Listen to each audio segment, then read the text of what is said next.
Isang mapagpalang umaga po. At maaga no. 6:20 po. Nandito po ako sa loob ng station. Ano po tayo. May gagawin po tayo mga idol. Ang itong nangyari mga idol, pakita ko sa inyo. Ito po yung membrane cylinder po niya, yung pinaka housing po. At ito po yung luma kong membrane, sa Amerika ko pa to nabili sa barko nung nagbabarko pa ako. Made in USA po. Tsaka ang issue nito mga idol, itong cylinder na to, may leaking daw sabi ni Mrs. Titingnan natin kung halakons doon na nasagkay na limtan oh. Ang intro ni mo wa pa man. Intro dayon, intro dan kons ikaw ba. Oy na luma. Pinalitan kasi. Bago natin ipasok yung membrane mga lodi, linisin muna atin yung loob, gamit natin itong high pressure water, yung washer po namin, para matanggal yung mga dumidikit na particles sa loob, parang talagang malinis po.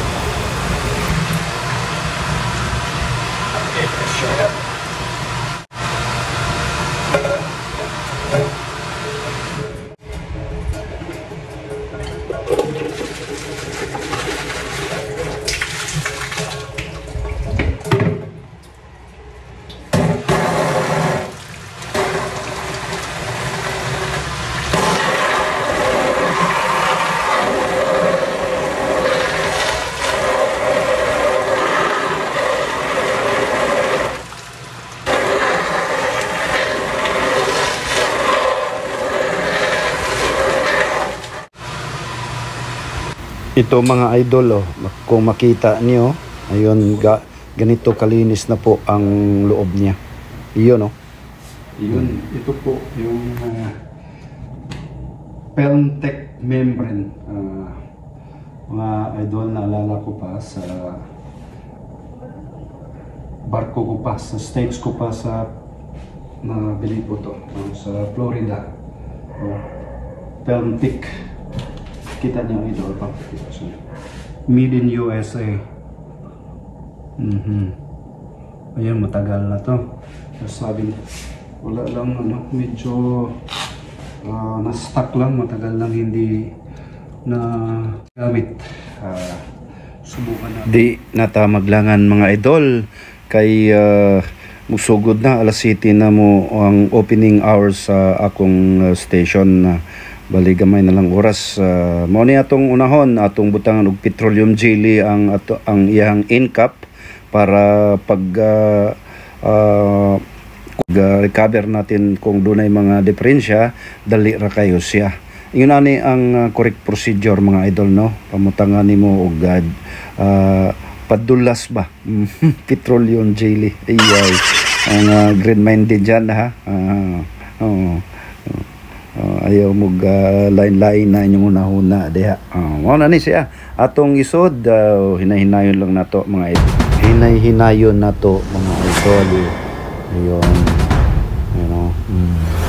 mura kag nagkunda naghimas sa imong asawa. Ayun, konting pihit lang. Pos gamay cons, pos gamay kanang abot ang iyang tumoy. Maglibe lang yung tumoy, ang tumoy sad sa in-cap. Atong isod nasad ang iyahang cap, in-cap niya. Butang iyo og kuan gamay nga pressure kana ana ba. Handle with care lang po no, kasi maano tong cap nito. Ayan. Ang uban gipukpok, ayaw nyo pukpuka, mali yung pukpuko no. Unsa naman konsi mo nang kita na i-balance lang na ko ang iyahang kuan isig katumoy na hinahinaya lang yon post gamay butang i-pressure lagi ayon kana hinay iya tanawa diha basig disalign na siya mo na akong gingon ayon yung pukpuka kay mali yung kay maguba ng iyang mga kuan sa ilawom doon na siya gasket dito rubber gasket isunod na to ang sunod tuara muna na siya tanawa ninyo tutukin nyo ha kay yan na lang makadaginota kay karon ng mga panahon na mahal kayong mga technician ang technician karon charge mailag na 750 kana ang sunod na tong ang i-insure na to ang iyang clip murag siya clip insure nga i-secured na to para mo PH siya dito doon na siya kuan kay kini mga idol high pressure ni mga pila kani ka kuan moabot ni sa 100 PSI pressure square per inch no ayon tanawa gyud i-secure gyud tanan mura sa kuan ba nga gamitan sana nimog mga tools no sa monkey wrench. Uy Kuns, curious lang ko ba ganong gitawag man na siya monkey wrench tanawar kung tumoy ani tanawa ninyo mura sag siya unggoy mga idol tanawa pero tools special tools ni mga idol taga na to siya kuan back wrench gamitan na to para alcontra na to mga idol no ang monkey wrench may pala alcontra pala ang back wrench nga 14 mm mm oy nan naman sa kay kun sa man ang kun dili na siya mata-mata ha millimeter na siya mga idol ikaw jud kun daghan jud kay kabuang oy kini nga tong pag YouTube tagaan tanig twist kay para ang mga mutan-aw mga idol ganahan sad ba dili sila ma-board ang labi na karon ingon ani kinsa may mutan-aw nimo dili na nimo butang dugamay nga pasiaw-siaw ba ora na siya spice of life na sa in English da so nang spice of life nalaging mo abas na mauna na ayaw na lang mo abas na mo diha mga idol sama mo tanaw na si padayon nato ning hugtan mga idol no seryoso na ni hugtan na ni gayo no kay masa ako nang gingon kini siya idol musta na siya nga pila ka PSI nga pressure no labi na gamitan na nimo imagine gamitan nimo 3 horsepower na kuan kay nga kung membrane tulo man ni siya idol tulo ni sa triple membrane ni balak nako ikahuman na niglimpyo na kung usa ka membrane ako ni siyang i-quadruple nan nasa gao quadruple na sad no lagi mo lagi na ayo na lang lagi mo kuan lagi paminaw na lang gud mo gud una mo ikaw ba dali ana na kon daghan na nimog mga kuan di oy mga storbot di ay mga istoryang binotbot ayo na mao lagi na ayo na lang diha ayo na mo gabas diha sorry it's DJ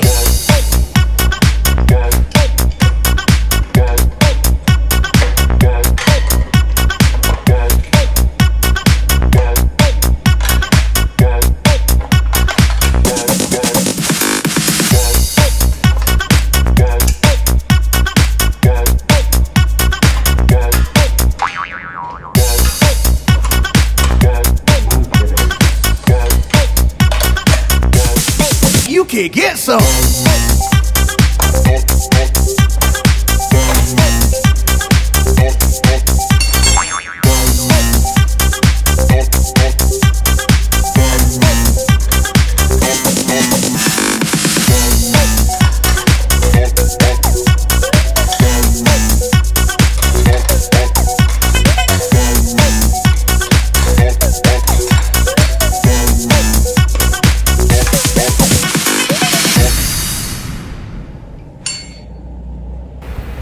Trangkilo muna tayo mga idol.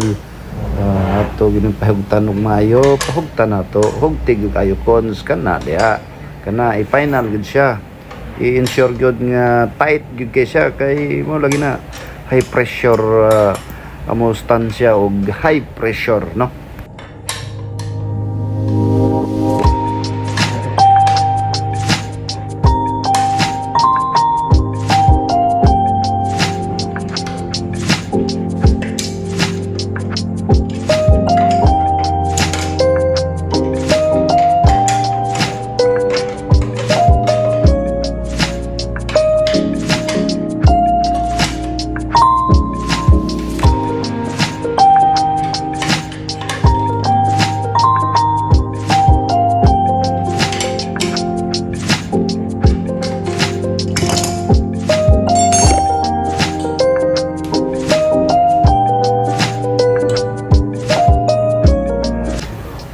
Pila may sugilanon mga idol, nagdali-dali kog ari diri sa City Hardware Tabuk branch kay atong paliton ang mga parts sa atong planuhan nga DIY membrane cleaner. Mao na siya mga idol. Yan bali tingnan natin kung obra yung gagawin natin improvise membrane cleaner. Pila 300 plus? 300. Hindi ako sure sa ano Sa price. Or i-punch na lang natin. Bisaya naman ko. Ay, i-punch na lang nato. Sige. Okay ra kayo. Sige. Dili na tamaglangan man na idol ato dayong pagka-share. Usa ka tiplon. Makuha sa ko. 100. Pila miss? 300. Yeah. 457. Apil na tong 457. apil na tong tiplon? 872 I mean. 390 100. 457. 872. Kanina pa gas kita.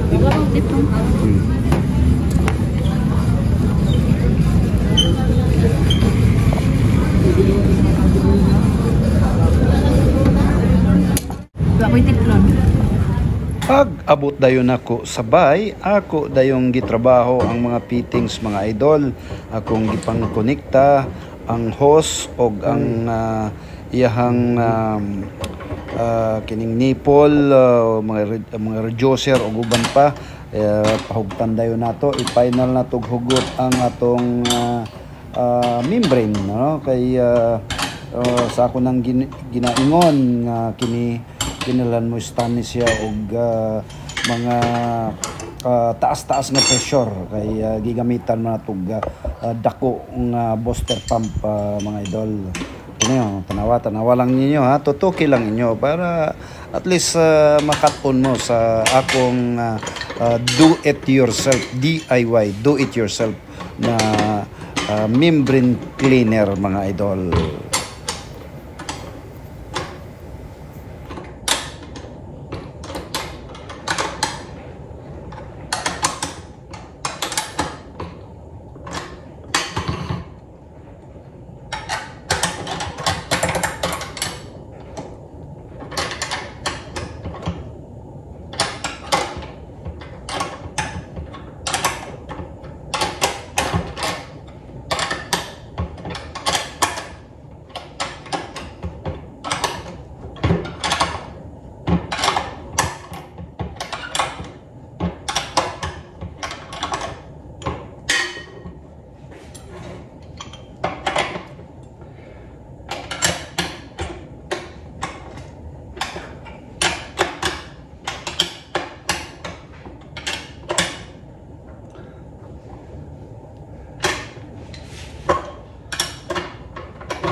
yung soap water po niya.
Yun, magka-quarter to 10 na po mga idol. Susubukan natin to kung gagana. Ayan, pandar natin mga dods. Ayan, itong ginawa ko yung improvised na membrane cleaner. Ito, no, sit up siya. Ito, ginamitan po natin ng 1 horsepower na motor. Booster pump, 1 horsepower. Itong mga fittings mga idol, ano to, recycle, no? Bali yung mga tira-tira kong fittings na sa mga ano ko sa station ko, tapos pinagdugtong-dugtong ko lang, nilulyan ko na lang sila ng solvent. Kaya paganahin natin mga idol. So wala pa tong chemical, no? Sa ano na to, next episode na to yung chemical kasi ano natin to, linisin natin tong membrane na to.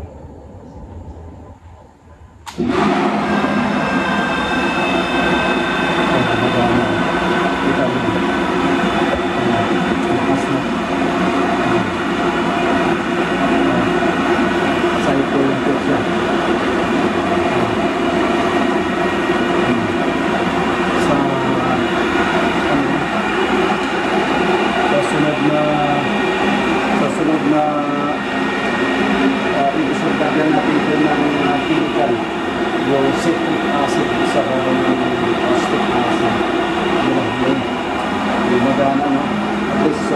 no? Medyo plugged siya kasi napansin nyo mga idol, ito walang ano, dito yung product tumutulo. So medyo barado siya, barado yung natin, kaya linisin natin yan mga idol. Yun, isa na namang success na trabaho natin. Bago ko tapusin tong short vlog ko po, una-una pasalamat po ako sa Puong May Kapal na binigyan po ako ng magandang pangatawan at pag-iisip na magawa ko yung mga bagay-bagay araw-araw. Maraming salamat, Panginoong Diyos. Pangalawa, sa mga viewers natin, subscribers na hanggang ngayon walang sawa nanonood sa mga videos ko po. Maraming salamat. Good night mga idol. See you tomorrow morning.